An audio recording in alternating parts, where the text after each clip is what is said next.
ഞാൻ കാണിച്ചു തരുന്ന ഈ വീഡിയോ ചിലപ്പോൾ ഹിന്ദി മനസ്സിലാക്കാൻ പ്രയാസം ഉണ്ടായിരിക്കും. ഒട്ടും പോകണ്ട, ഞാൻ പറഞ്ഞുതരാം. നിങ്ങൾക്കിപ്പോ അവിടെ വളരെ കാര്യമായിട്ട് കൂളിംഗ് ഗ്ലാസ് ഇട്ടിട്ട് ടീഷർട്ട് ഇട്ട് ഒരു വെൽ ഡ്രസ്സറായിട്ട് സംസാരിക്കുന്നവൻ അവനൊരു സംഖ്യയാണ്. നടക്കുന്നത് ഉത്തർപ്രദേശിലാണ്. ഇത് ഏറ്റവും വലിയ രസകരമായ സംഭവം എന്ന് വെച്ച് കഴിഞ്ഞാൽ, സംഭവം ഞാൻ എന്താണെന്നാണ് പറഞ്ഞുതരാം. ആ നിൽക്കുന്ന വയസ്സായ മനുഷ്യനില്ലേ, അദ്ദേഹത്തിന്റെ മകൾ വിവാഹം കഴിച്ചത് ഒരു മുസ്ലിമിനെയാണ്.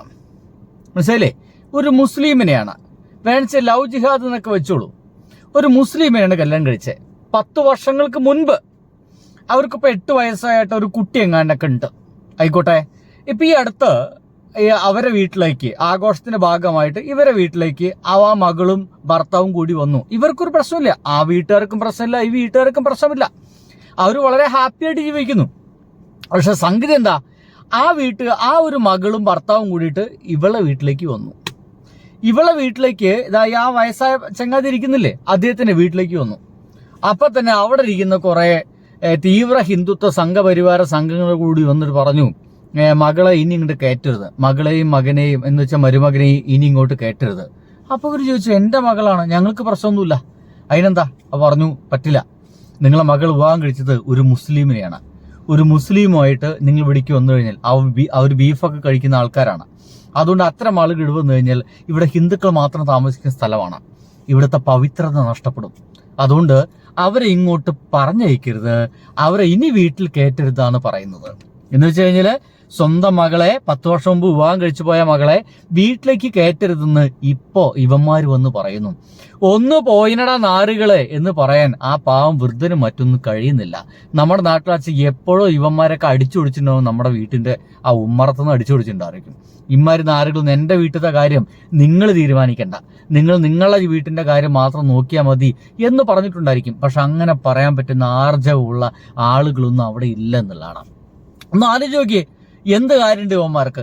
സ്വന്തം കാര്യം നോക്കി ജീവിച്ച പോലെ ആരെങ്കിലും വിവാഹം കഴിച്ചോട്ടെ, അതിൽ നമുക്കെന്താ എന്ന് വിചാരിച്ച പോലെ. പക്ഷേ ഇതൊന്നുമല്ല ഇവരെ ഇഷ്യൂ എന്ന് മനസ്സിലാക്കുക. ഇവർക്ക് ഇപ്പോഴും മറ്റുള്ളവരുടെ ജീവിതത്തിലേക്ക് അനാവശ്യമായിട്ട് കടന്നു കയറുക എന്നുള്ളതാണ്.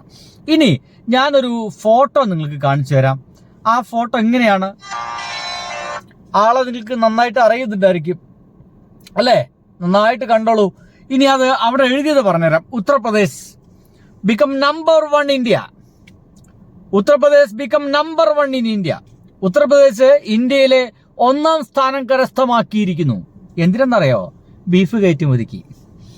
ബീഫ് കയറ്റുമതിക്ക് 1ാം സ്ഥാനം കരസ്ഥമാക്കിയത് ഉത്തർപ്രദേശാണ്. ഇതേ ഉത്തർപ്രദേശിലാണ് ബീഫ് കൈവശം വെച്ചിരിക്കുന്നു എന്ന പേരും പറഞ്ഞുകൊണ്ട് ഇപ്പോഴും അവിടുത്തെ മുസ്ലിങ്ങളും താഴ്ന്ന ജാതിക്കാരടക്കമുള്ള ആളുകൾ ആക്രമിക്കപ്പെടുന്നത്, കൊല്ലപ്പെടുന്നത്. അതിനൊക്കെ ഏകദേശം ചുക്കാൻ പിടിക്കുന്ന മാതിരിയുള്ള ഒരു മനുഷ്യരാണ് ആ മേലെ നിങ്ങൾ കണ്ടത് എന്നുള്ള കാര്യം നിങ്ങൾ ആരും മറന്നു പോകരുതേ. ഇനി ഇത് ഇവിടെ വെച്ച് അവസാനിക്കുന്നില്ല. വേറെ 1-2 വാർത്തകൾ കൂടി നിങ്ങൾക്ക് കാണിച്ചു തരാമെന്ന് വിചാരിക്കുന്നുണ്ട്. ഇതൊന്ന് കണ്ടുനോക്കൂ. സോറി കേട്ടോ, ഇനി ഉത്തർപ്രദേശ് ആണ്. നിങ്ങൾക്ക് ചില ആളുകൾക്ക് സംശയമുണ്ട്, ഉത്തർപ്രദേശില് ഇത്ര അധികം ബീഫൊക്കെ കയറ്റുമതി ചെയ്യുന്നുണ്ടോ? ഇനി ആ സംശയമുള്ളവർക്ക് ഒരു വീഡിയോ കൂടി കാണിച്ചു തരാം.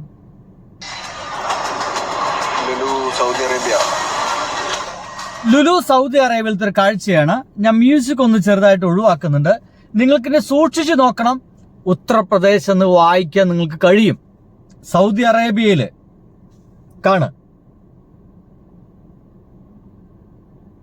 കാണാൻ കഴിയുന്നുണ്ടെന്ന് വിചാരിക്കുന്നു. കണ്ടില്ലേ? ഉത്തർപ്രദേശ് എന്ന് കൃത്യമായിട്ടും ആ ഭാഗത്ത് എഴുതി വെച്ചിട്ടുണ്ട്.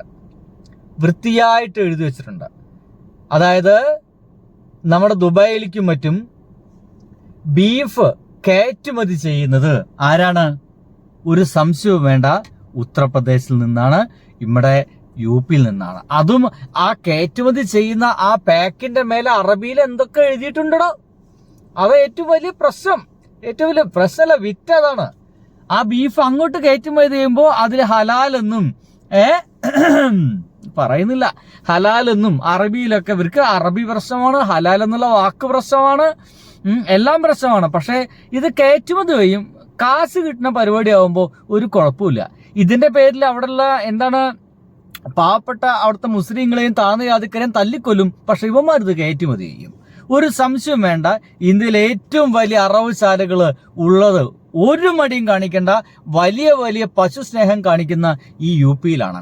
ഒരുപക്ഷെ ബീഫിന് പകരം ഒരുപക്ഷെ പശുവിനടക്കം ഇങ്ങനെ അറുത്ത മുറിച്ച് ബീഫ് എന്ന പേരിൽ ഒരുപക്ഷെ കയറ്റി അയക്കുന്നുണ്ടായിരിക്കാം. അവിടുത്തെ ആളുകളോട് ചോദിക്കേണ്ടി വരും, ഗൾഫിലത്തെ ആളുകളോടൊക്കെ ചോദിക്കേണ്ടി വരും, നിങ്ങൾ കഴിക്കുന്നത് ശരിക്കും ബീഫാണോ അല്ലേ എന്നൊക്കെ. മനസ്സിലായില്ലേ? ഇതേ സ്ഥലത്താണ് എൻ്റെ പ്രിയ സുഹൃത്തുക്കളെ ഇനി ഞാൻ നിങ്ങൾക്ക് കുറച്ച് അന്ധഭക്തരെ കാണിച്ചു തരാം. ഇതാ കാണ്, അത് വെച്ച് സൗണ്ട് ഉണ്ടാക്കി തരാം. എവിടെ?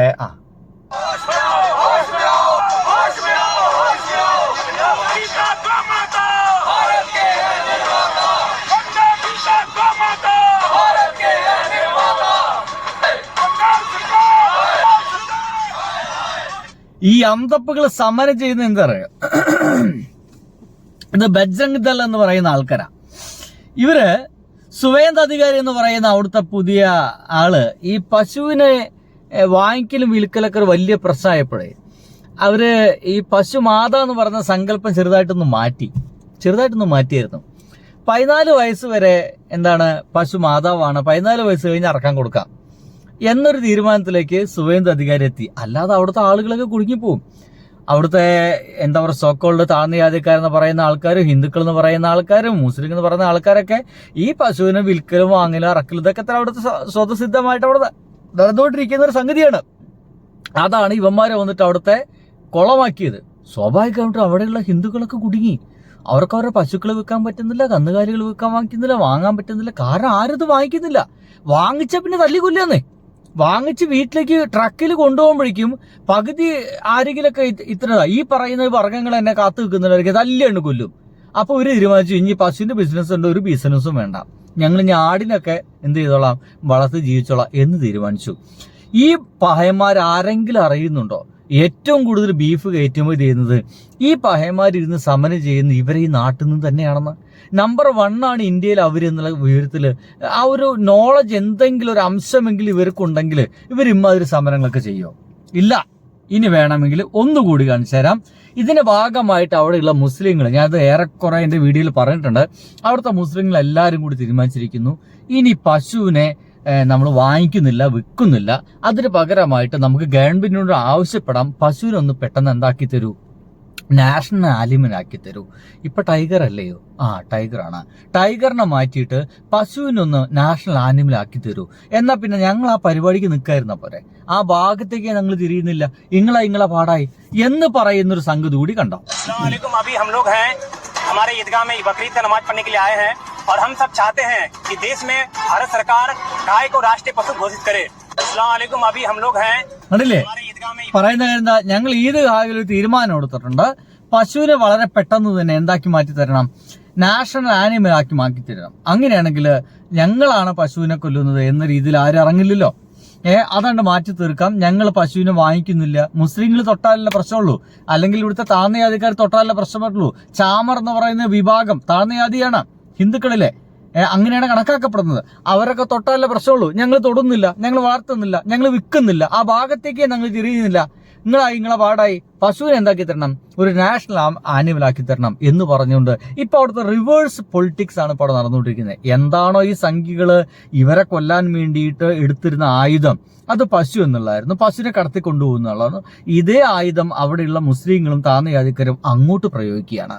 എന്താണ്, അവരാരെങ്കിലും പശുവിനെ കൊല്ലുന്നുണ്ടെങ്കിൽ, അവരാരെങ്കിലും പശുവിനെ വൃത്തിയായിട്ട് നോക്കുന്നില്ലെങ്കിൽ, ഇപ്പോൾ അവിടെയുള്ള മുസ്ലിം വിഭാഗം താഴ്ന്ന ജാതിക്കാരപ്പോൾ അത് തുടങ്ങിയിരിക്കുന്നു. കൂട്ടമായിട്ട് ഇറങ്ങുകയാണ് രാവിലെ തന്നെ. ഈ സൊക്കോൾഡ് ഹിന്ദുക്കളുടെയും ഈ പശു സംരക്ഷകരെയും വീട്ടിലേക്കൊക്കെ പോകുന്നു. അവിടെ പശുവിനെ കൃത്യമായിട്ട് നോക്കുന്നില്ലെങ്കിൽ, കൃത്യമായിട്ട് തീറ്റ കൊടുക്കുന്നില്ലെങ്കിൽ, അവരെ സംരക്ഷിക്കുന്നില്ലെങ്കിൽ, അവരെ അടിക്കുന്നുണ്ടെങ്കിൽ അതിനൊക്കെ പ്രതികരിക്കുക. വിത്ത് വീഡിയോ വഴിയാണ് പ്രതികരിക്കുന്നത്. അങ്ങനെ ഒരു റിവേഴ്സ് പൊളിറ്റിക്സ് ഇപ്പോൾ UP-യിലൊക്കെ നടക്കുന്നുണ്ട് എന്നുള്ളതാണ്. ഇതൊക്കെ നടക്കുന്ന സമയത്താണ് 10 വർഷം മുമ്പ് വിവാഹം കഴിച്ചു പോയ മകളും അവരും കൂടിയിട്ട് വീട്ടിലേക്ക് വന്നപ്പോൾ ഈ രീതിയിൽ മകളെ വീട്ടിലേക്ക് കയറ്റരുതെന്ന് അയൽവാസികളായിട്ടുള്ള ഇത്ര മോയിന്തുകളൊക്കെ വന്ന് പറയുന്നത്. പെടച്ചു പറഞ്ഞിരിക്കേണ്ട ഇത്ര സാധനങ്ങളൊക്കെ നമ്മുടെ സ്വതന്ത്രമായിട്ട് നമ്മുടെ ആനന്ദകരമായ ജീവിതത്തിലേക്ക് ഇടപെടാൻ ഇവർക്കൊക്കെ എന്തധികാരം? അതാണ് ചോദിക്കുക, ഇവർക്കൊക്കെ എന്തധികാരം എന്നുള്ളതാണ്, അല്ലയോ? ബൈ.